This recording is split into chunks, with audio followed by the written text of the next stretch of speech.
Oh boy. Oh, oh boy, it sure is good to get back to the old bunkhouse after a hard day's work. Yeah. Hi there, whispering Chucky. Hey, there comes Buck. There, Sagebrush. Maybe we can get Buck to tell us that story again about the Battle of Fort Perinos. Yeah, I never get tired of hearing that story. Hi there, Buck. Hi there, Sagebrush.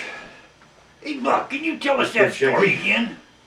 The one about the Battle of Fort Perinos? You don't want to hear that story again, do you? Oh, yeah, I want to hear that again. Well, I suppose I could tell it one more time. It all started when I was a young officer at Fort Perinos.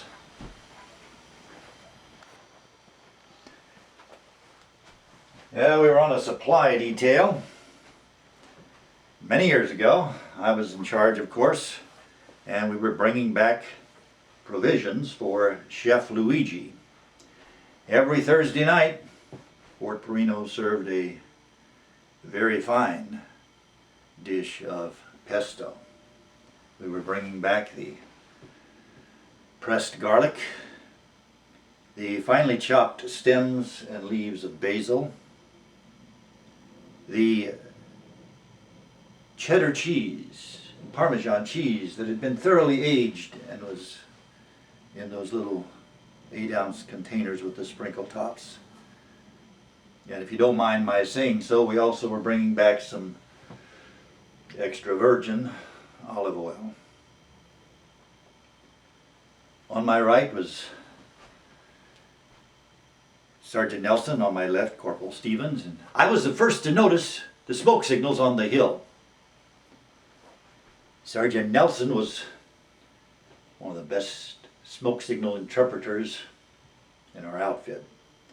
He completely understood the smoke signals of the Cree, the Sioux, the Chippewa, the Cherokee, the Arapaho, the Apache, and he was taking night courses studying the Shunk smoke signals. I asked Sergeant Nelson, what do those smoke signals say? And he told me, those smoke signals, if they are Apache, they say we are going to attack.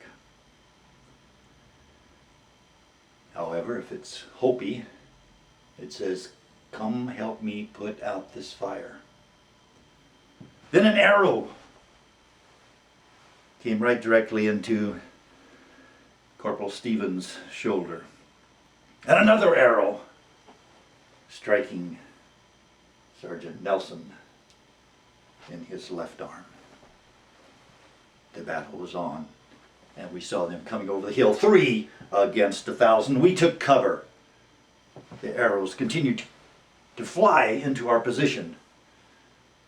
I knew I could escape up this mountain. I could climb this mountain, and even my wounded men could climb this mountain. However, this mountain was the habitat of the endangered yellow-furred caterpillar. And we would not violate that sanctuary. Now we could swim. We could have swum. We could have swum. Now we could swim. We could swim this river. Even my injured men could swim this river.